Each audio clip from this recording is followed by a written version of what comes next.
On this show, we cover some sensitive topics. Though the obituaries may be outlandish, the people are real. Names have been changed or omitted in order to respect both the deceased and the survived by. While death is no laughing matter, some petty last words can provide some pretty entertaining comic relief.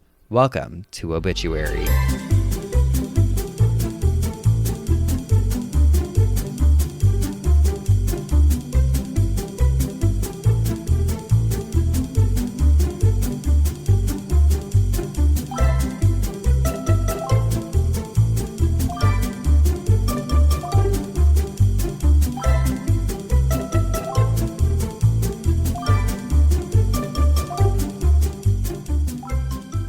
Welcome back to Obituary. I'm Ellen DeGeneres, and this is Carrot Top, and we're coming to you live from Las Vegas, Nevada. It's very that. I love that. Oh, hi, guys. Hi, everybody. Happy St. Patrick's Day. Happy St. Patrick's Day from our favorite Irish gal. You know, I wanted to Ancestry Yeah. figure out, because I know I'm Irish. Yeah, I'm sure it's really exotic and... I know. You guys will never guess this, but we're 2% Genovese. No. We're just white as White can girl. be. I know. They said that my dad was like, his mom always said, wear a Heinz 57, just everything fucking Yeah. white. Yeah. Yeah, I don't think there's a lot of mystery, but I've thought about doing it before, but I'm also like, I don't need to know if there's anyone out there. I kind of want to know. Yeah? I kind of want to know. I'll get you a kit for your birthday. Ooh. I just want to know, like, the breakdown so I can feel connected to something. It will become my whole personality. Yeah, no. Like, I'm Welsh. She's coming in with, like, the little braids and stuff. Sometimes I wear my hair in, like, milkmaid braids. Oh, my God. We have so much to talk about. We do. I'm pissed off this week. Oh, shit. Why? Well, I have kind of two long stories, so you go ahead and tell me first. Okay. Well, I'm not pissed off. I had a really great weekend. The champ living up to his reputation of being the champ took me on a surprise trip. We went to... Well, he didn't tell me where we were going, and then we were driving, and I started to kind of put it together at a certain point. Very far into the trip, I was like, oh, like, we must be going to San Luis Obispo. Like, I've never been there, so I was like, oh, cool. Uh-huh. And I was excited for that, and then we were driving, and we were passing where the Madonna Inn is, and I was like, oh my God, the Madonna Inn's right there. And then he was like, yeah. and then so we spent the whole weekend there, and if you guys haven't been or seen the Madonna Inn, look it up. It's fucking wild. Every room is a different theme. I love it. We were in like the lover's room. Oh, really? Yeah, the whole thing was red. Like hearts, heart-shaped tub. There was just red everywhere. Oh, okay, okay. Red carpet, red cutouts and everything. Yeah, no, literally. Our bathroom, it was all a grotto. Wow. That was wild. Wild. But it was so nice. And then... How was the food there? We only had breakfast there because we went out to dinner both nights in San Luis Obispo, like in the downtown, which we went to one place called like the Flower House, and the pizza and pasta was both so fresh, so good. Ugh. And unfortunately, we had given up bread for Lent.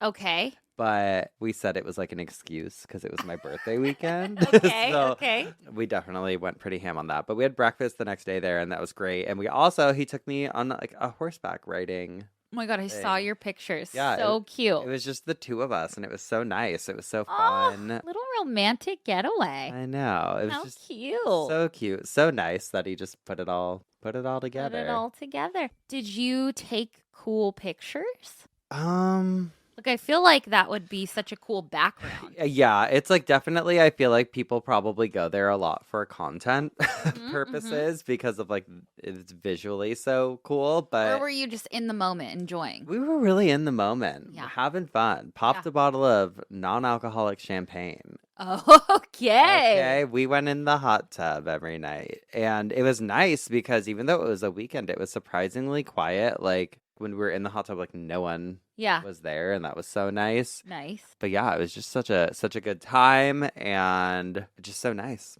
I love it. A very nice weekend. A good way to send your birthday off. Yes, I did make him watch part of the Lori Vallow Dateline on Friday night when we got there. But then I was like, I'm gonna not make him watch this whole thing right now because that is not his vibe. And so he's like, leave it on. I don't care. I don't care. But I'm like, no, I'm gonna turn it off. Dude, that was wild. It was fucking insane. I just recorded my reaction to it for Cult Leader, and I just kind of went through the whole play-by-play. She's so fucking nuts, and truly, like, the distance between Lori Vallow and reality is just vast.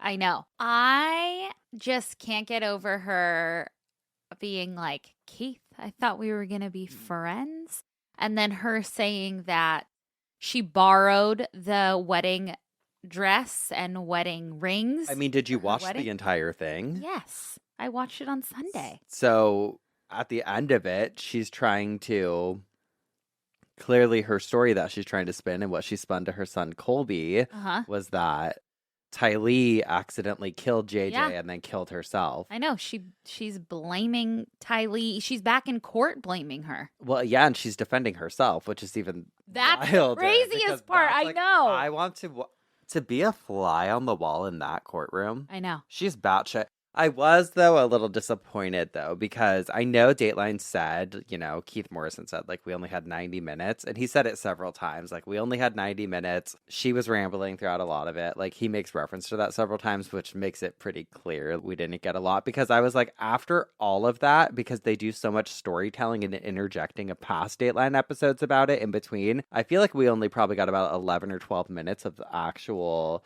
interview with Lori. Yeah. Which I was like, come on. But also, I get in their position, they probably have 90 minutes of footage, but it's probably all unusable because she's just saying out-of-pocket shit. That's the stuff I want to see. I know. And there's like tons of clips in there where she's like talking, and I was like listening, trying to listen to what she was saying when they would start fading in the interview or whatever. I'm like, play that. I want to see that. I want to see the whole fucking thing. I would have gladly sat there and just had Keith Morrison go in and film that from start to end. I would watch the entire thing. I would want to watch her be mic'd up. Yeah. I want to watch the whole thing. Watch her walk in. I want to see her jail cell.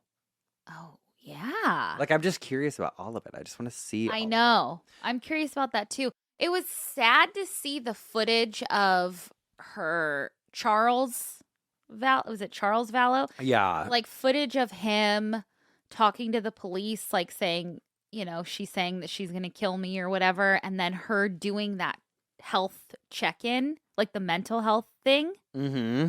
And her and Tylee sitting there and basically saying like that it was Charles or that Charles is acting weird and she gets away with it. Yeah. I mean, it was just so bizarre, so ludicrous. Mm-hmm. There's a special place in hell. Yeah. For Lori Vallow. And Chris Daybell. What's his name? Chad Daybell. Chris, girl. Chris Daybell. Wait, who was the alter ego that she said? Oh, Ned Snyder. Ned Snyder. Which is also crazy. I know. Like, what do you mean Ned Snyder's here? Like, what do you mean? Sounds like a Simpsons character. I know. Well, Ned Flanders. But, like, the whole thing is so fucking bizarre. And you were in the throes of it with me way back when. Yeah. Which, like, by the way, I was shook when they were like, 5 years ago when we caught it. And I was like, whoa. Yeah, it was 2020. Well, and then I saw a thing on my phone the other day that was like, COVID-19 was officially declared a pandemic on this day 5 years ago. And I'm like, dude, because part of it feels like that was so long ago, but it also doesn't, like, it feels like it was last year. Yeah. Too. Yeah. I know. It is. It's pretty crazy. Well, and the way it's still talked about, it does still feel like it's, Yeah. It's just wild. I know. And just, things seem not like they're better. I don't know. Hey, we came out of the pandemic, so that's a plus. We would have never started a podcast together if it wasn't for the pandemic. Very true. Well, I don't know. We probably would have been led here one way or the other. One way or the other. I like that has 13 calories. Not 10, not 15. Why, Madison's just talking about my Spindrift sparkling water. Passion fruit orange guava. It's 13. delicious. 13 calories and 0 everything else. That just feels so random. And I'm drinking an Alani New. Yeah, I saw your hand shaking when you drink. set it down earlier. I'm not. I wish it was. Well, I'm going to New York tomorrow, and I'm so Mhm. excited because I haven't been since we did our show there. Oh, yeah. The nightmarish trip. The food poisoning The food poisoning and the flops. and the flop. Yeah. Damn. It was not great. It was not a good, that was not a highlight for us. Meeting you guys at that show was great. It was just the day we left. Gnarly. Yeah.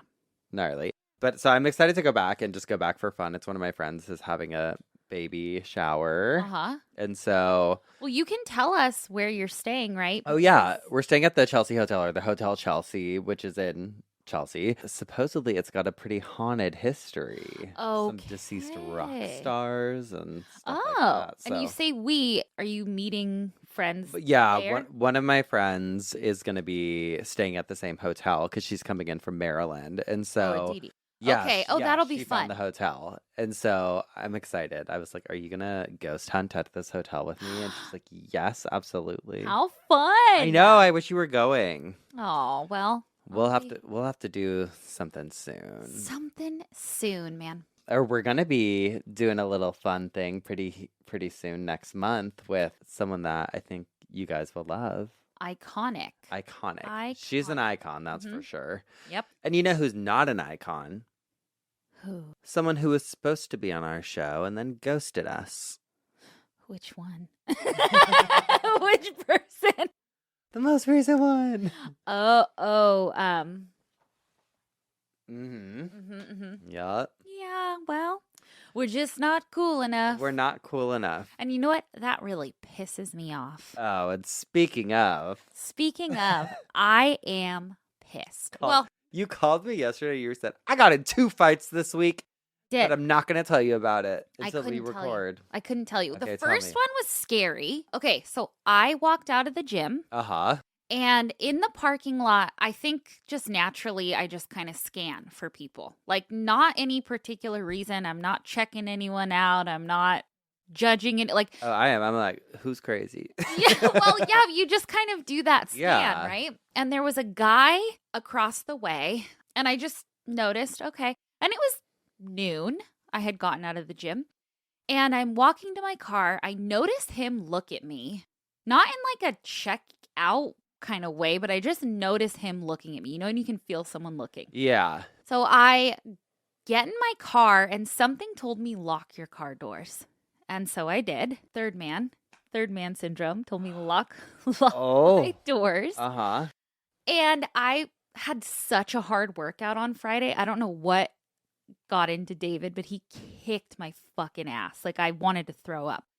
So I was just kind of sitting in my car, just like, oh my God.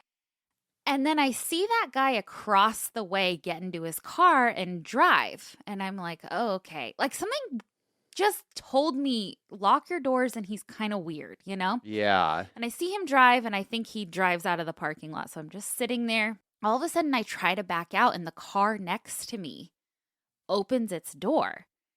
And I noticed it's him. He had pulled in right next to me, opened his door, and is trying to like roll down your window, like da da da da. And so it happened really fast, but it was scary. Uh-huh.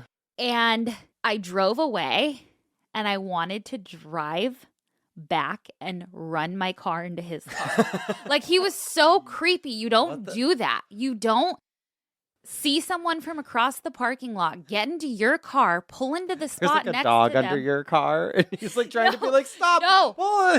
You're like, He was saying, I like your hair. I like your hair. And I was like, bitch, fuck you. I was so mad. Thank God you drove away. Well, yeah, I drove away, but Was he following you? No, but he was there again on Tuesday. And so I had David walk me out. And I like told David the whole story. Okay, so that's one. God. 2. Scary. I would kill him. Well, I wanted to after I thought about it because it happened so quick. Like the fact that you come and pull in right next to me. Open your door into his car. Boom, boom, boom. Yeah. You like my hair? You like He my was hair? scary.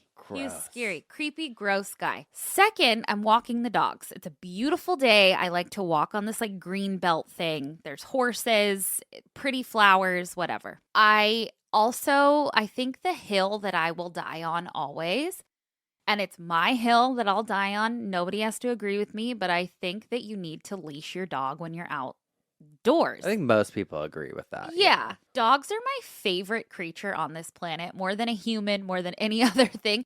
It's not about that I don't like your dog or I don't think your dog is friendly or trained well or whatever, but like anything can happen, right? And there's horses there, like walking up and down, like, I don't know. So I am walking the dogs and 3 dogs are off leash, all coming towards us. And there's this couple walking. And I'm so pissed, fed up at this point, like, because there's always off leash dogs there. And it's not a dog park. And I yelled. I said, put your dogs on a leash. Like, I was like, what the fuck? Because they were all over, just like running all around. They weren't staying close to them. They weren't anything. And it pissed me off. Like, there were 2 little dogs and then like a big German shepherd. And like, I'm sure your dogs are fine and friendly, but if a dog's going to run up on my dogs, you know, like it's just, and so they start saying shit to me and I'm fed up. I'm like, what? I'm pissed off. They're like, oh, come on. Like, da-da-da-da. And then the wife, she's probably in her 50s or 60s. She goes like this to me. I would have socked her in the fucking face. Blowing me kisses. What did you do? Me kisses. I said, I think I called her a fucking loser. I can't even remember. I was so heated. I was like, okay, you fucking loser. Did you do it back to her? I was doing it back to her. I was doing it back. I blew her kisses back. Good. That brings me to this, and I don't have a listener email this week because I have this article that pissed me the fuck off. Oh, she's on one. Yeah, and it's going to piss you guys off, okay? Let's hear it. Okay, this is from Vice.com, and it is an article that says, this cemetery is charging for VIP passes to visit dead relatives. Fucking lying. I'm not fucking lying to you. It says a cemetery in central England that bills itself as a unique, independently owned cemetery. Has gentrification of cemeteries. It's fucked up. Has just implemented an idea so bad, so callous, so greedy that you'd think they'd been taken over by an American private equity firm. But alas, its owners are just mean, as the cemetery has implemented a new pricing system that requires grieving people to pay a fee to enter the cemetery to visit their deceased loved ones. It's some real ghoulish shit. Starting in January of 2025, so 2 months ago, only VIP pass holders will be allowed to enter the Garden of Remembrance on weekdays after 3 p.m., on weekends or holidays, or when the office is closed. I was going to say, like, if it was like an after hours thing, even that's fucked up. You should be able to visit your deceased relatives. But like weekends, holidays, when they know people are going to visit their loved ones. Yeah. So it goes on to talk about it, but I guess the cemetery, this is what it says. The cemetery's owner, Jason Taft, says that people have got it all wrong. The cemetery will stay open from 9 a.m. to 3 p.m., Monday through Friday, for the general grave visiting public.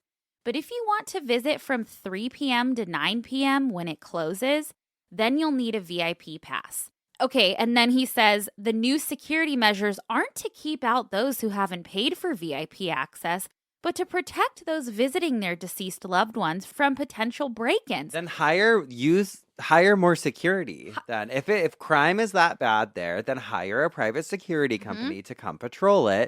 Don't fucking charge people who they're not going to obviously uninter their loved ones. You fucking losers. It's such a fucking bunch of bullshit to me. Like now it's gonna be like schedule ahead your visit. Like schedule it's ahead. Disneyland. And how cruel is it to call it a VIP pass? Everybody's a VIP if they're visiting me in the grave. How about an RIP pass where you let these people rest a little more peacefully, you money grabbing fucks. So I'm just heated this week, Yeah. okay? Okay. Well, So there you shit. have it. Well, speaking of assholes, Okay, let's go. I've got some Am I the Assholes for us. This first one says, Am I the asshole for collecting debt from a grieving mother? Collecting debt. Okay. I, male 27, met this woman, 27 female, on a dating app. At first, I didn't know she was a single mom, so we just hung out, had coffee together, and it took a few dates. And one day, she had an emergency and asked me to help pay for something. Since I'm not a nosy person, I gave her the money she needed. A few weeks later, she met another emergency. This time, I asked her what the emergency was, and she told me that her child died. So I sent help again. A month later, I was the one in need of cash, so I asked her if she could pay me back the money she owed me, and she said, "Stop pressuring me. You're such an asshole for doing this, knowing my situation." So I respected her decision and didn't pursue it any longer. A month later, she got kicked out of work and asked for help from me again, and I complied and helped her by asking for money from my friends and promising that she will pay them back after a month. The due date came, and my friends are asking me to pay back what my quote-unquote friend owed, so I asked her if she could pay back what she owed to my friends and what she owed me, and she told me the same line: "Stop being an asshole, you know I'm going through so much. Stop pressuring me." So am I the asshole for trying to collect debt from a grieving mother? I mean, fuck. I don't know what it's like to lose a child, but I think you need to just stop giving her money. Yeah, stop giving her money. Absolutely. It was crazy of you to go to your friends to ask for money too. Yeah. And some people were saying, you met her on an online dating site. She could be scamming you. Yeah, I think you might need to figure out your priorities. Or and your still brain. help You sound a her. little gullible to me. You do. You absolutely do. Okay. Yeah. So definitely not the asshole. Fucking take her to court. That's actually insane. It is insane. And so is this. Am I the asshole for not driving my boyfriend to work because I was spending time with family? Okay. Throwaway. A week ago, my aunt died. I, 21 female, have been going between my mom's house and my apartment since it happened to support and spend time with my family. Yesterday, I was getting ready to leave for my mom's when my boyfriend, 23 male, asked where I was going. When I told him, he said, "No, you need to drive me to work." He hadn't asked if I could drive him to work in the past few days, and when I double-checked with him, he said, "I meant to ask, but now you need to." I told him no, I was going to go spend time with my family, and he got mad. He said that I had spent enough time with my family recently, and I needed to reevaluate my priorities, and that I need to show commitment to the relationship.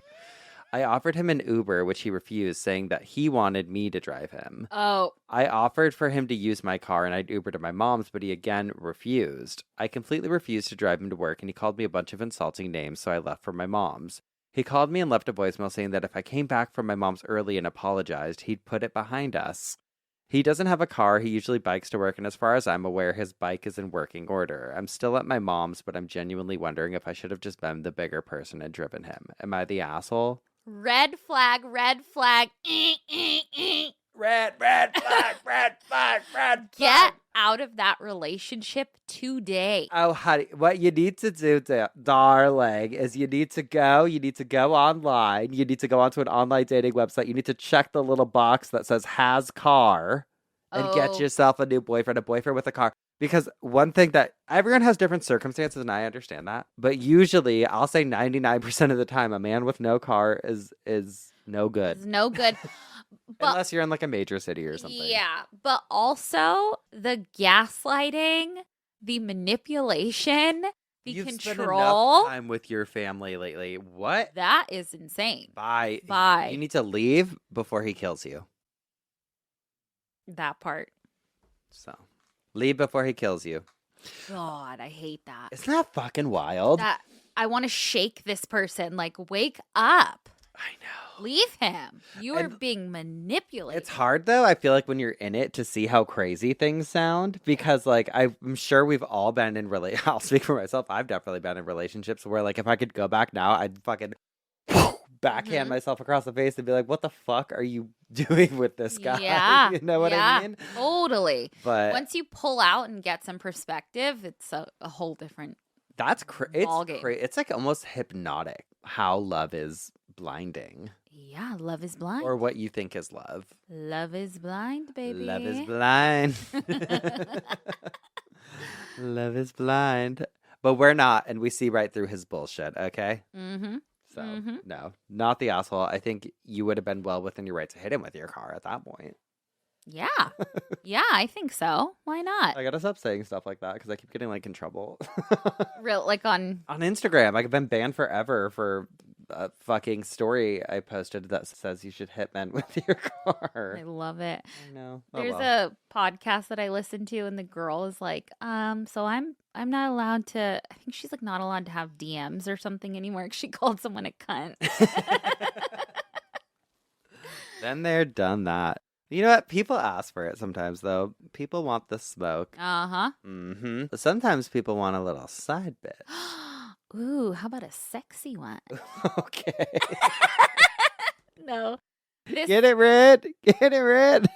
Big Red. Okay, I have one, and there's going to be some language in here that is outdated.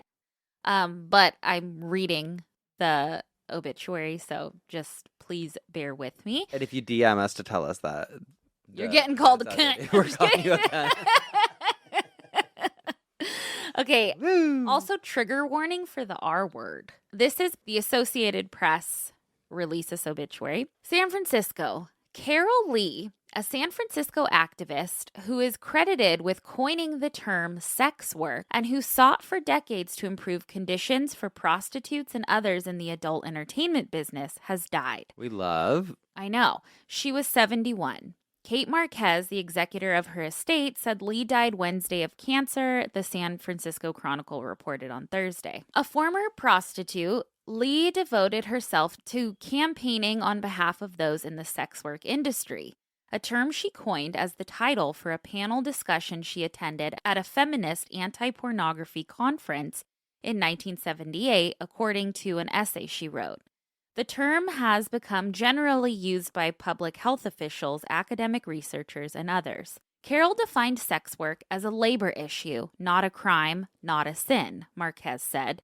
It is a job done by 1 million people in this country who are stigmatized and criminalized by working to support their families. Ultimately, Lee argued that until sex workers are included in the conversations about feminism, sexuality, and legality, conversations from which they have historically been excluded, sex workers will remain fragmented rather than collective, and stigmatization will abound, said a tweet Thursday from Swarm, sex worker advocacy and resistance movement, which describes itself as a sex worker-led collective founded in the United Kingdom in 2009. Born in New York City, Lee had a bachelor's degree in creative writing when she moved to San Francisco in 1977.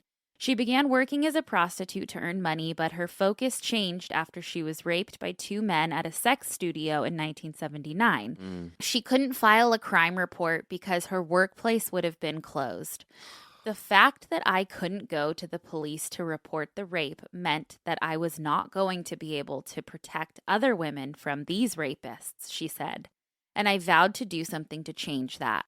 Lee's papers will be archived at Harvard's University Schlesinger Library on the history of women in America. Really incredible woman, and it will tie into my coffin spinner today. Beautiful, Madison. Well, we're going to take a quick B word, and when we come back, we'll hear what had you... Or no, I'll tell you what had me spinning in my coffin. Okay, alrighty. We'll be right back. And we're back. Spencer, what had you spinning in your coffin this week? This week's Coffin Spinner is brought to you by a late-night scrolling adventure where I learned all about Johatsu. And I cannot wait to talk about it because, Loki, I think all of us have thought or think about it from time to time. Okay. Let me start you off with a little story. Okay. A little imagination adventure. Imagine, Geoffs, Madison, girly. You wake up one morning and let's say you go over to your friend's house and you knock on their door, but there's no answer. You grow suspicious because as you peer through the windows of their home, there's nothing there. Just a completely empty house. No trace of said friend. You check your phone, no missed call, there's no text mentioning an abrupt overnight move. So you call their phone, and there's incessant ringing but no answer. Where, oh where could they be? Of course, your mind might go to a pretty dark place. Mine probably would. Were they kidnapped? Were they murdered? What the hell is going on? Do they hate me? Yeah. Or were they abducted by aliens? Yeah. But there is another possibility. Perhaps this person disappeared on their own accord. Okay. And what if I told you that in Japan, there's an entire hidden industry in which people can actually enlist professionals to help them disappear? Oh, I feel like that's like in the movies. Yeah. Well, Johatsu is a very real thing, and it Huh. translates to evaporates. So it's pretty fitting, right? Because when somebody purposefully vanishes from their daily life, it's Oh, I love referred to that. as Johatsu. And I want to be clear on spelling and pronunciation here because I don't want to confuse anyone. Johatsu is spelled one letter off from Jihatsu, which Jihatsu refers to suicide. So there's a Oh, distinct okay. difference Okay. there. Okay. And I can't speak for everyone, obviously, but this is something that I think a lot of people, myself included, have kind of daydreamed about before, especially Oh my during God. stressful times, like just erasing Yes. everything. So they hire these companies and they will erase everything, your online data, everything. And you just essentially can start over, maybe move to a seaside town, get an unassuming job, and just do it all. Wow. I mean, I won't go too into detail about that because God forbid I ever want to make a run for it. I don't want to give Give up my away your. plan. Yeah. Yeah. Like he said he was going to do this one day. Yeah, but that would be. And just, Do you I ever feel like. daydream about that? Like just like, Yes. what if I just disappeared? Not in like a I hate my life way, but just in like a I could start again. Oh my God. Yeah. No, if it got so bad, if something happened and was so Yep. bad, like I would just go to a non-extradition place. Yeah. You know? Totally. There's quite a few different reasons why somebody would want to do this, right? And probably the biggest catalyst would be debt or financial struggles of some sort. Maybe people who lost everything and they can't see any sort of light when it comes to their finances. Maybe their credit score's fucked. Like this might feel like, other than, well, like taking themselves out permanently, this might feel like the only option that they have left. Mm-hmm. Or perhaps somebody finds themselves in serious legal trouble and needs to just get the hell out of Dodge. Mm-hmm. Or maybe they're the victim, perhaps a domestic violence situation or stalker. 1,000%. Yep. I think if you wanted to compare it to something more widely known, you could almost think of it like the witness protection program that you can pay for. Okay. It's kind of like a witness protection program for the people, by the people. And is it only in Japan? I mean, the what we're talking about today, yes, but I'm sure it exists in some form Everywhere. elsewhere. Yeah, Yeah. of course. Anything people can make money on, they will. They will Yeah, find a way. absolutely. Unlike in the West, where missing persons are often linked to like a crime or a tragedy, Japan actually has a pretty lengthy history of voluntary disappearances, a lot of cases where people choose to erase themselves, sometimes with silent approval from society. Oh. For instance, there's this tale, it's from 1789, that there is this merchant in Edo, which is what is now Tokyo. Apparently, the merchant vanished overnight and his shop was untouched. All of his belongings were there, but he was not. And no one ever talked about him again. Well, a week later, a Buddhist monk arrived in a remote village, taking up residence at a temple under a new name. He never mentions his past, but he is a Majunhin, a person who has erased themselves from their old life. This isn't just an 18th century story, it's a tradition, one that still exists today in the form of Johatsu, Japan's evaporated people. So this can all be traced back to the Edo period. During the feudal era, the Japanese were held to a very rigid social structure, which I feel like is very much still depicted in like television and movies today, like how strict growing up in Japan is. And it didn't matter what your duty was, whether you were a farmer or a samurai, you had to A, ensure that you were showing an incredible work ethic, and B, perhaps even more importantly, make sure that you were making your family proud, because if you brought shame to your family, you'd certainly want to probably disappear into thin air to avoid that. It was like the ultimate no-no.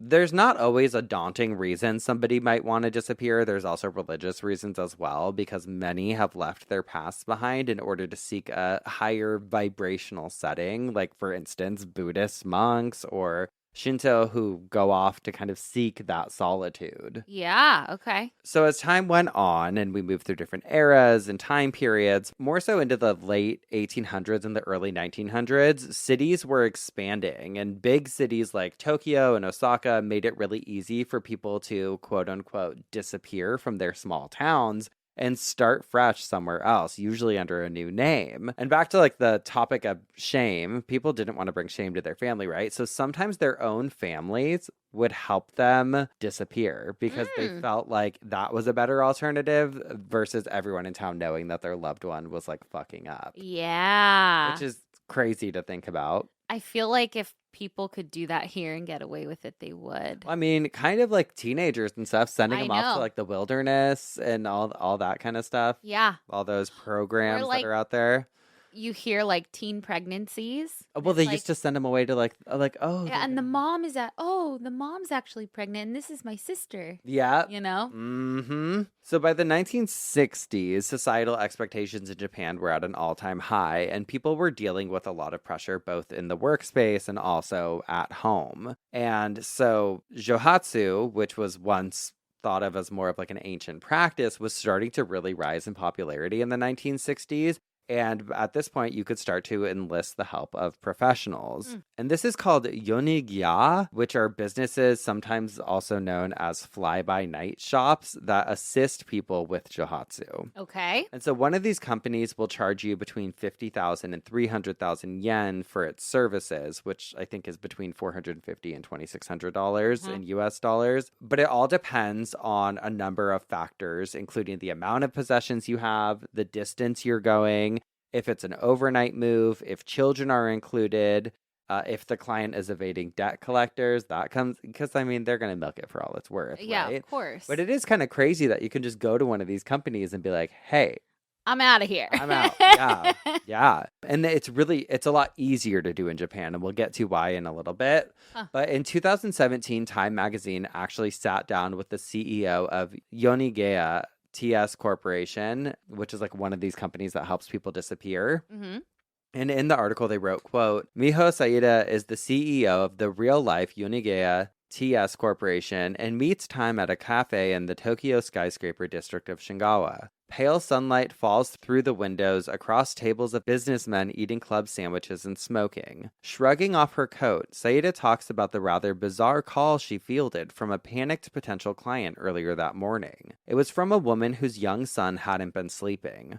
Her husband, who worked at a pharmaceutical company, had been giving the boy powerful sedatives. The woman was worried about her son being harmed, or even being given an overdose, so she asked Saida if she and her son could just disappear. Saida, 46, is no stranger to disappearing herself. Around 15 years ago, she says she used a lacquered nail to indicate a scar over her cheek. She escaped a violent husband in the coastal prefecture of Kanagawa, where she managed several restaurants. At that time, there was no law to protect domestic violence victims, and police could only ask the abuser to stop, she says. I took the car and the dog, and I disappeared. Sometimes a whole team works on a client's disappearance, swiftly sweeping through an apartment in the dead of night. At TS, it costs between 50,000 and 300,000 yen, depending on the amount of possessions somebody wants to flee with, how far they're going, and whether the move needs to happen under the cover of darkness. And then, again, it goes into, taking along children or evading debt collectors pushes prices higher. Every day, TS receives between 5 and 10 inquiries like the one Saida described. Most people simply require counseling or legal advice, but the company claims to help between 100 and 150 people to vanish annually. Wow. There's something that I really, really love about it when it comes to like a domestic violence situation. If you're avoiding debt and whatever, okay, fucking figure it out. But the domestic violence part or the stalking part is so incredible because unfortunately authorities can only do so much like legally, They didn't do anything. Yeah. I mean, yeah. Most of the time, they don't step in until it's already been stepped on, honey, and that's the truth of it. TS's website in Japanese stresses that its consultancy considers each flight request individually and will not assist people involved in or running from legal activities. To a foreign mind, however, the company and others like it appear to be operating in a legal demimonde. To help clients vanish, for example, Seda says that TS's 22 branch offices can take out dummy cell phone contracts or redirect mail to red herring apartments. In stalking cases, the company can sweep cars and houses for bugs and tracking devices. Wow. Although TS is among the largest, Saida claims there are many companies like her working to fill the gap left by police, women's shelters, and social services. That gap has partly arisen, critics say, because of police inability to prevent continuing abuse in cases of domestic violence. Japan enacted its first domestic violence law only in 2001. As recently as 2015, official statistics show 1 in 4 Japanese women were suffering abuse from their spouses, the Japan Times reports, noting that some experts think the actual numbers could be far higher. Almost all my clients have gone to the police and filed a report, but the police can't give practical help, Seda alleges. But yeah, I thought it was wild, like hearing from an actual person who works at this type of business. And like, I don't know. Yeah, I do feel like there's going to be a rise in them. I feel like, because picture how many people just get like canceled or kind of like outcasted from society. They'd probably love to be able to just go start over somewhere new. Yeah. So now, say somebody you loved enlisted the help of an agency like this to disappear, and you might have zero idea of what happened to them. The reason that it's so easy for someone to disappear there, though, in Japan is because of their privacy laws. Okay, I was going to ask, like, okay, so how are they getting away with this? Yeah, because you would think, like, okay, if I went to my friend's house and they weren't there, I'd probably report them as a missing person or something eventually. Make a TikTok about it. Yeah. Well, Japanese privacy laws are so strict that even if you report someone missing, police can't disclose their whereabouts unless there is a suspected crime involved. So basically, if someone wants to go missing, provided they're of legal age, they have every right to disappear. And if the police go and track them down, like say a husband wakes up and his wife's gone or vice versa, and they report them missing, even if the authorities track down the woman or the wife or husband, they don't tell the husband where they went. Damn, that's kind of cool. It's kind of nice. Yeah, but if there's nothing that suggests someone left unwillingly, they don't prioritize them as missing persons either, obviously, because there's so many other cases to worry about. Mind their own business. Yeah, they're not coming through credit card activity and tracking people's phone records. Like, none of it. They just don't do that. Damn. And while technology is making it increasingly harder these days for someone to disappear, it's still very much happening. And I'm so interested to know about like how often this happens in other countries, including the United States, but also just like if any of you listening in Japan have any insight or personal stories, like or have done it. Yeah, yeah. Not that you tell us, but we won't tell. We won't.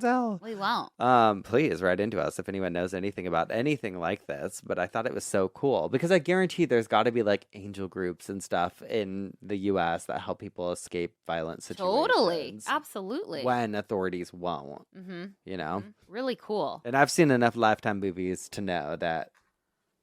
I mean, there's a lot of people trying to get out of those domestic violence situations that have to take it into their own hands. And when you're trying to leave, that's the hardest time. Uh-huh. So, yeah. Wow, incredible. Yeah, Johatsu.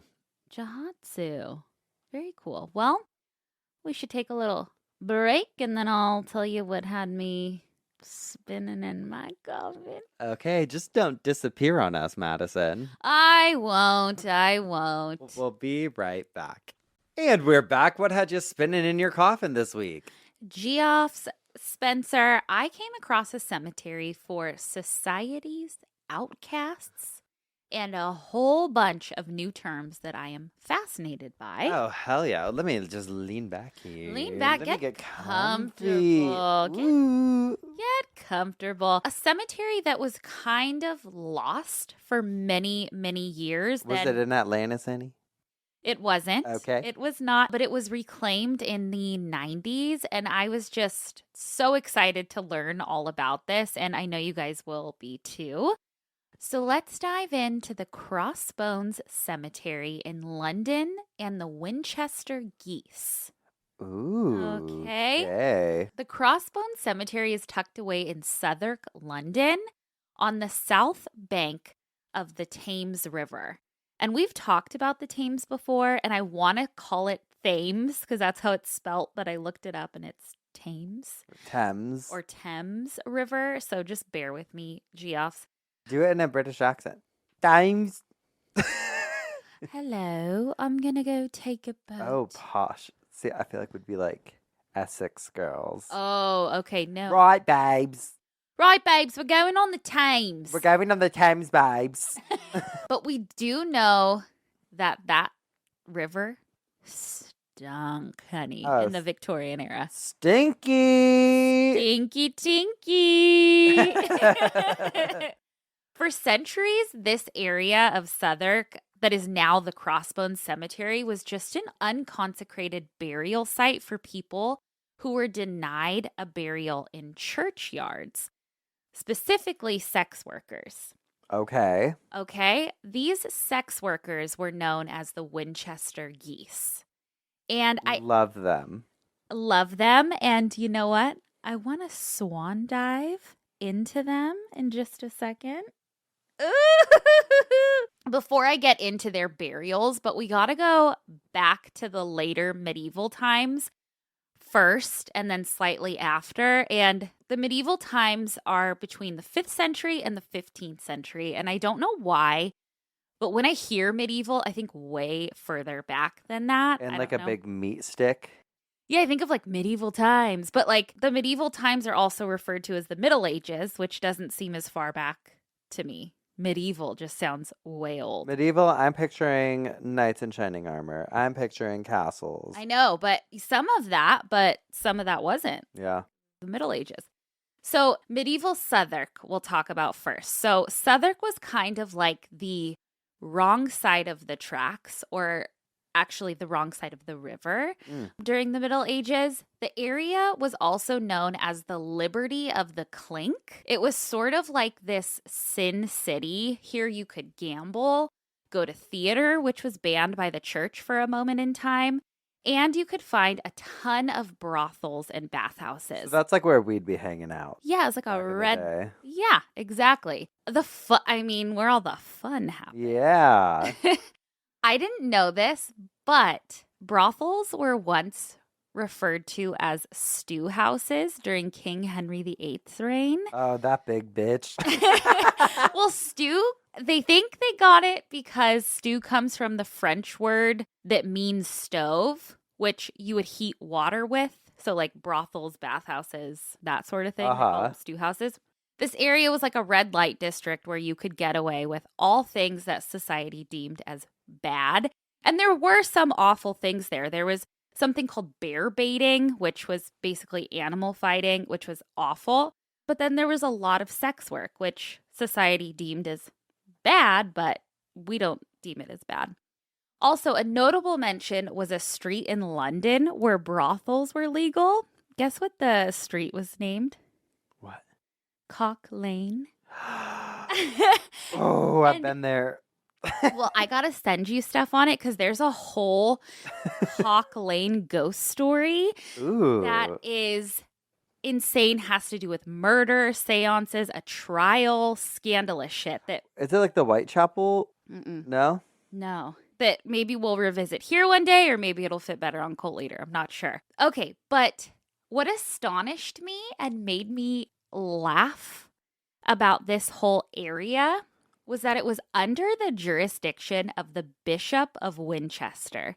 So the bishop is a member of the clergy ordained by the Christian church. Right? So basically the Christian church was in charge of this whole area. Starting as early as the 12th and 13th century, the bishops of Winchester were able to tax and license the sex workers in Southwark. So on one hand, that's a really good thing. There's a protection that sex workers were given by being licensed and taxed, right? And none of that is what made me laugh. And by laughing, I mean not in a good way. Like, it made me chuckle because despite sex workers paying taxes, they were not able to be buried in churchyards. They were treated as second-rate citizens and shut out from the church unless they repented and then whatever. But the church gladly still took their money and benefited from their, quote, sinful acts and refused to give them a Christian burial, a proper burial. You know that in the Bible, sex work is mentioned as the oldest profession. I didn't know that. Yeah. We will get into burials a little later, but sex workers, because they were taxed and licensed by the bishops of Winchester, were known as the Winchester Geese. And so I was looking up, I was like, okay, I understand the Winchester part, why the geese part? Well, geese, I guess, because there are a few theories, but the one that kept popping up in articles was that these sex workers would try to lure their customers by showing their breasts or like a ton of cleavage. Hey. And at the time, they had very pale breasts, most of them, that resembled the feathers of a goose. Okay. Okay. The Winchester geese were even written about by Shakespeare. In one of his things, it says to be bitten by a Winchester goose meant catching a venereal disease. Oh, shit. Goosebumps or goose pimples. Also date back to them? We still use this today, meant that you probably had a syphilis outbreak, which caused a rash. Now, I looked up the modern meaning because I was like, surely that can't be. The modern one is like, oh, because it looks like goose skin, because the feathers and whatever. And I'm like, no. Girls, we know the truth now. We know the truth, okay? While researching, I stumbled upon ceramics that were made by Nan the Potter, who was a sex worker in Winchester Goose, but also was an incredible ceramicist. On the Museum of Sexobjects.co.uk, they have a really pretty dish, I'll post it, that she made. It's not a sex object. And they say, quote, few examples of Nan's ceramic work still exist. Although it's known she occasionally worked as a prostitute at the notorious Southwark brothel, the Cardinal's Cap. The establishment took its name from its owner, Cardinal Beaufort, the Bishop of Winchester, who strutted around wearing his red cardinal's cap. The church was heavily involved in the sex industry, with St. Paul's owning brothels in the city and the Bishop of Winchester holding many on the South Bank. And so I say that to say that at the time, sex workers, and still today, sex workers came from every walk of life and all socioeconomic statuses. Yeah. Okay, so the rules for the Winchester Geese were surprisingly elaborate.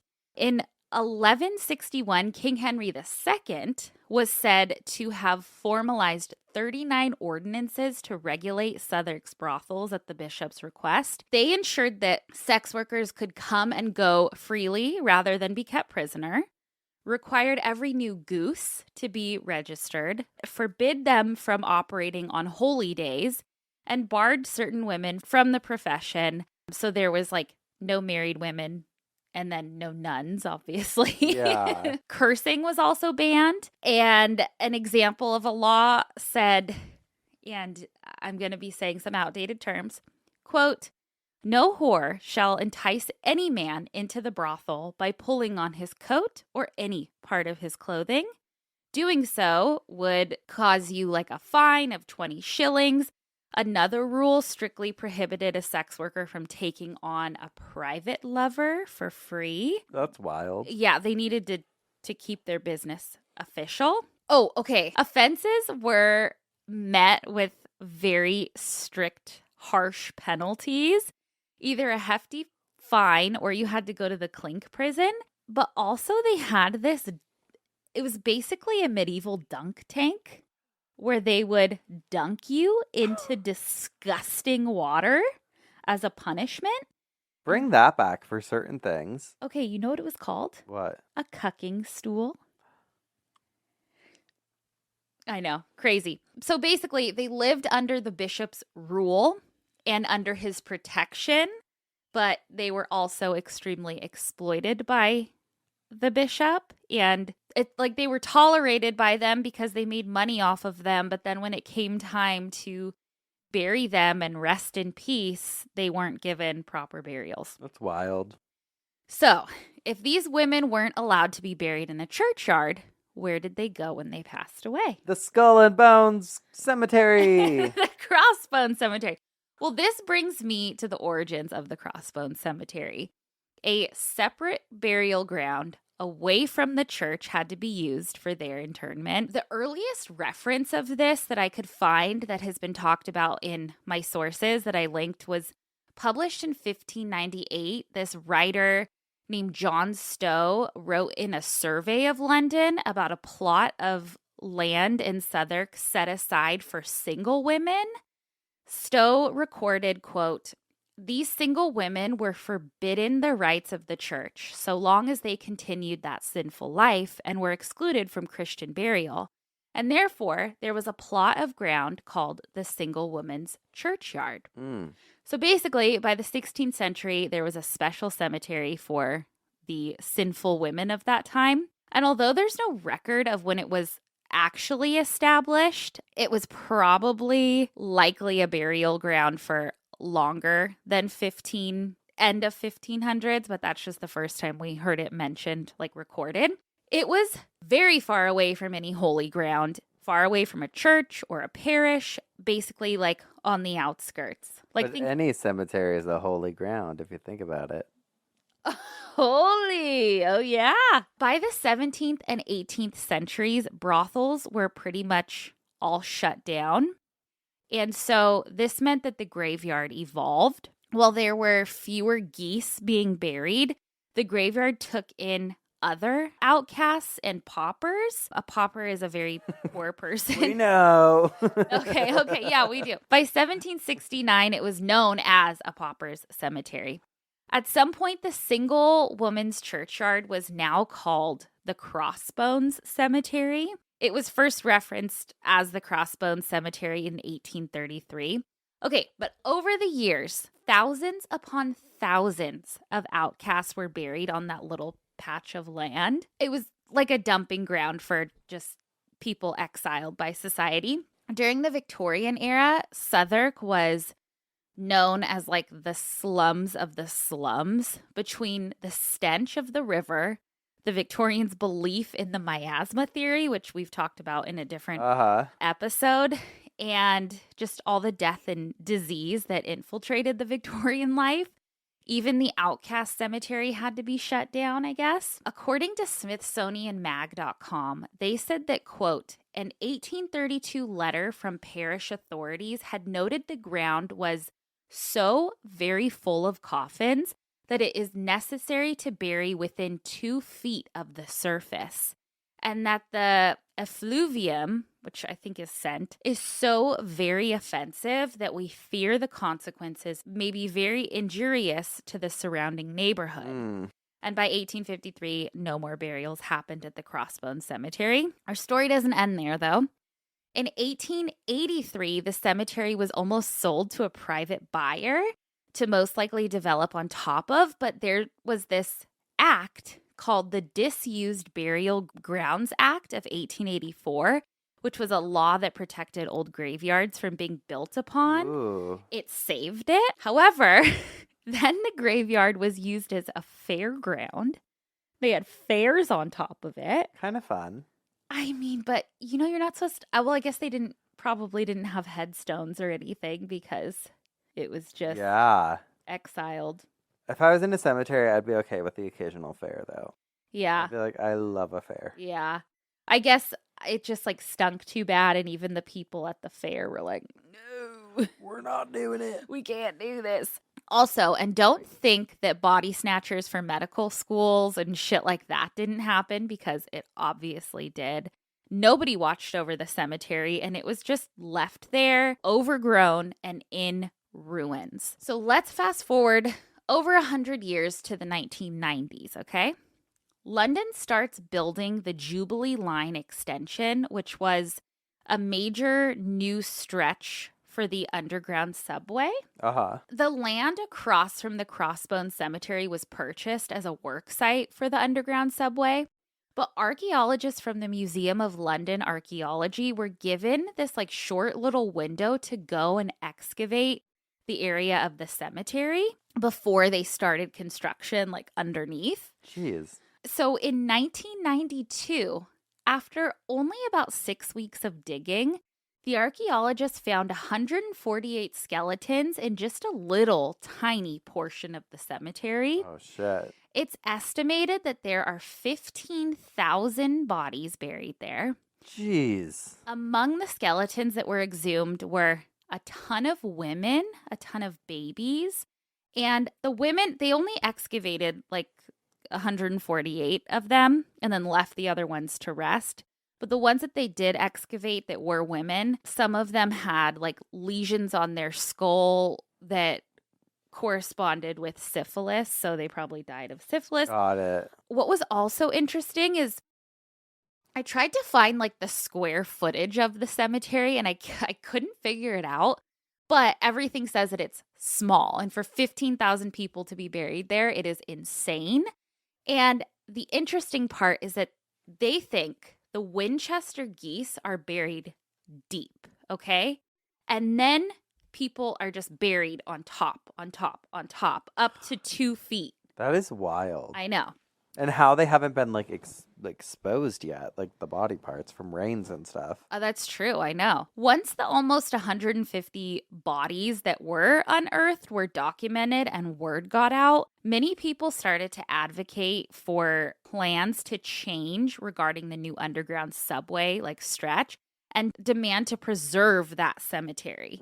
By the mid to late 90s and early 2000s, the Friends of Crossbones was formed, and their aim was to reclaim the dignity of the cemetery and protect it from any redevelopment. They wanted to establish a memorial garden, and suddenly, candlelight vigils were starting to take place at the cemetery. People would come with their candles, pay their respects, and tie ribbons on gates. And I'll post pictures. The gates are full of ribbons. Oh, I love that. I know. There was also a plaque placed. It was like a homemade plaque that read, "The Shrine of the Outcast Dead." And it continued. The shrine grew and continues to grow. There's handwritten messages, flowers, ribbons, little mementos that are left to honor the people buried there.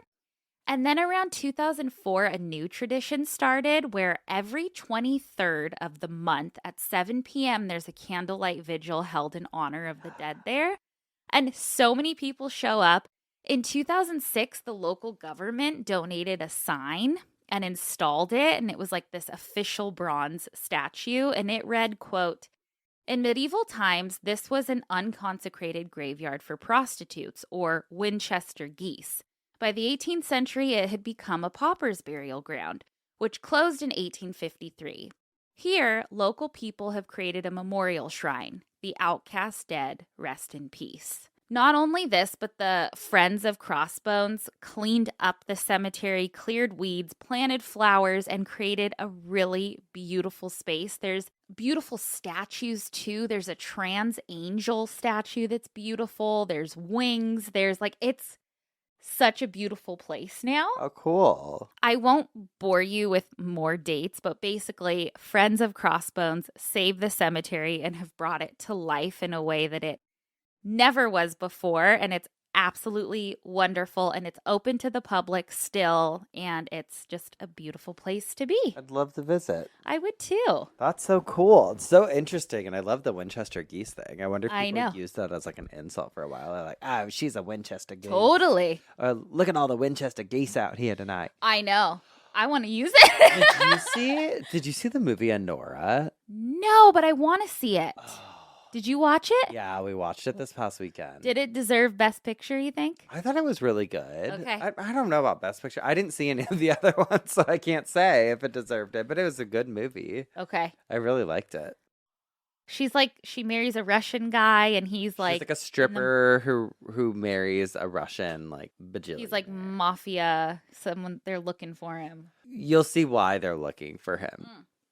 But it's good. It's a good movie. A good film, says me. A good film, darling. Well, should we move into some obituaries? Yes, we should. Let's do it. Who do you got? Okay, I have a very, very short one. It is I came across it in the newspaper archives from Sunday, June 8th, 1924, the Sunday Mercury. It says, "Boy's ghastly death.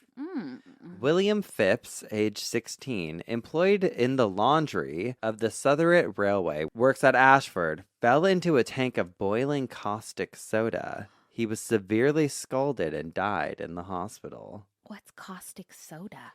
It's like sodium hydroxide. Oh. So like chemical. I don't know. Ooh. Burned him. It's like lye. Oh, shit. Okay. Yeah. Did he? Yeah, I probably just like disappeared. Well, he went to the hospital. They found him soon enough, but he did not survive that. Terrible. Yeah. Terrible. Okay, I have one that has been sent to us a ton of times. It's the viral obituary of the week. God, people are tagging me this every day, and I won't watch it because I want it to be surprised for the episode. Yes. Okay. Well, you will be. This is for Cheryl Lynn Pohl. It is with heartfelt reverence and a sprinkle of humor that we remember the life of Cheryl Pohl, aka Nana, who passed away peacefully in her home on February 21st, 2025, at the age of 77 in Granger, Indiana. She loved the Lord and is rejoicing in heaven, embraced by a grumble of pugs. His mighty prayer warrior has come home to rest after a long, hard-fought battle against myasthenia gravis, a heart that wanted to march to the beat of its own drum, aka AFib, and that silly little thing called old age. Born on January 31st, 1948 in Muncie, Indiana, to John and Esther Stebbins, she quickly fell into place as the middle child, answering to Cheryl due to her sister, Peggy, having top billing for 10 years already. Having battled polio as a child, the world made her a fighter from the start. Polio set Cheryl off on her journey of life with a crooked ankle and a crooked sense of humor. I know. Cheryl is survived by a loving lineage, including her daughters, her siblings, her treasured grandchildren, and her beloved pug, Bo.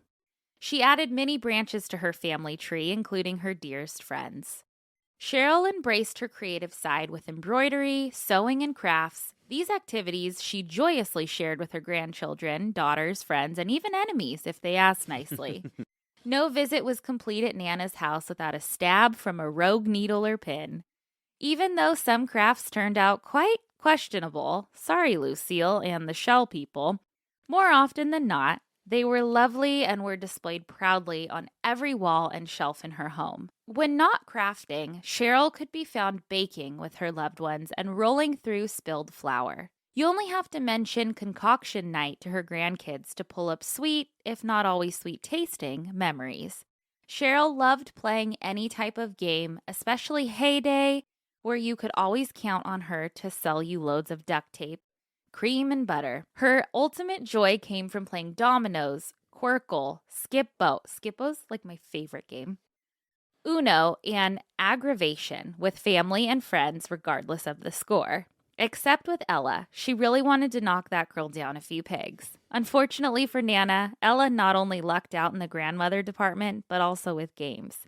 Having left their running tally of Quirkle at 229 to 297, and Ella victorious. Just as easily as Nana made friends, she also made excuses, often remarking, quote, "Of course the scorekeeper always wins." Nana was an enthusiastic supporter of her grandchildren. She could be found cheering at football games and wrestling matches, keeping stats at volleyball tournaments, emailing back and forth, supporting all runners at cross-country meets, happily enduring hours of track and field events while wrapped up in blankets, texting recipes, watching dance videos online, and taking walks/rides with her grandson around her apartment building. Cheryl had a love of meatloaf, steak, ribs, and chili, which her family and her ostomy bag, Oliver, could not keep up with. She would give you her heart, but never her leftovers.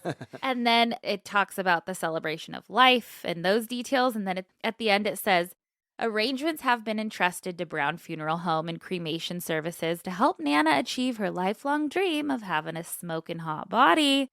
Cheryl posthumously apologizes to Joann's Fabrics for her recent lack of shopping, which likely led to their nationwide closure. Aw, that's cute. I know, cutie girl. I love it. Well, we've spun in our coffins. We've bitched our obituaries. Means it's time for some dumb Ass criminals. Who do you got? I got Michelle Phillips. Let me see her. Oh, beautiful girl. I'll post her. According to KWQC, Shinston, West Virginia, a West Virginia woman was arrested after she allegedly called police over 300 times in the last month and threatened to kill 2 officers. Shinston police responded to 55-year-old Michelle Phillips' home on February 20th for a verbal domestic incident. After responding to the scene, Phillips called and left over 300 voicemails for the department. Damn. In one message, Phillips said, "If I had a real gun, I'd shoot the 2 cops that are there." She referred to them as criminals and says she has the right to shoot them. In another message, Phillips was talking about trying to steal and switch surveillance. Oh my God. Dead bodies, criminals spying on her to do a sting operation, and poisoning the officers with wine, the court documents say. With wine? In one message, she specifically named 2 officers and said, "I'm going to get someone to shoot you." She was charged with 1 count of felony terroristic threats and is currently in jail with no bond set. And I'm sorry, that girl she's going to have a rough time there because they're not going to take too kindly to the gal that was blowing up their voicemail. Yeah, no way. And what if she mouths off in prison? Cheryl. She's going to be in trouble. Or what's her name? Michelle. Cheryl was the obituary. Michelle, what'd you do, girl? Shelly, you get off that horn, okay? You gotta hang that sucker up. Yeah, someone ripped the phone out of her wall because you know it's a landline. You know. God, well, she's like, yeah. I have a landlord from hell. Okay, this happened during the pandemic in Albany. A landlord named Sean Douglas, he took things into his own hands because he decided to kidnap 2 of his tenants instead of filing an eviction notice. Oh. And I know that evictions are expensive. Sure. And so it was during that time, during COVID, where there was like you couldn't evict anybody even if they didn't pay rent. Well, he was so pissed off that he broke into the tenant's apartment during the night with 2 mystery people with him helping, duct tape, zip ties, pillowcases over the tenants' heads. The tenants were a 21-year-old woman and a 32-year-old man. Well, they got an unexpected ride to a motel. Then, 35 miles away, they wake up and take everything off, and they were left in a cemetery. Yeah, he left them in a cemetery zip-tied because he wasn't going to file the eviction notice. The woman managed to escape, found a house, and got help. And Douglas was arrested and charged with second-degree kidnapping. His bail was $50,000, and he's a fucking dumbass. Isn't that Imagine. nuts? I know. Imagine not paying rent and then just fucking waking up in a cemetery like, girl. I mean, during that time, people were protected. The tenants were protected, but he was not having it. He was like, Lord. Fuck you guys. You know what's always crazy? Do you ever see those videos of people who are like, they have an Airbnb or whatever, and then someone moves in and like won't leave? Uh-huh. And then Squatters. Squatters. And the cops are like, well, that's crazy. that's so wild to me because you should be able to walk in there, grab them by their hair, And did you see that hairstylist that grabbed her 18-year-old, whatever, the 15, and pulled her? Well, all the comments I read were like, I'm on the hairstylist side because I guess that 15-year-old tried to not pay for like a wig. You know what? Honestly, you're going to learn a lesson somewhere, somehow. Fucking robbing people of shit, you're going to get your ass beat sometimes. Well, and coming from the perspective of you used to do hair, I used to do makeup, and being walked all over, and them thinking that, oh, there's days where I was probably one client away from doing that. I know. Totally. I know. I'm on there. Well, but you're also an adult. You can't do that to a minor. That's yes, different. you can. All right. Well, I think Frankie Girl and Hot Dog have just about had it with us sitting here today. Very patient girls. Yes. And so we're gonna call it quits. We're gonna call it. We've got to disappear. Every episode, he's doing that. Every episode. Well, you bring it out of me, girl. All right. And we also are going to have some very exciting news that we get to share with you guys hopefully very soon. Yes. So stay tuned for that and make sure you're following us everywhere so that you can see that announcement when it comes out. But that is the cliffhanger that we're going to leave you on this week. So we'll see you next week for some more coffin spinners. And obituaries. And dumb Ass criminals. Goodbye. Goodbye.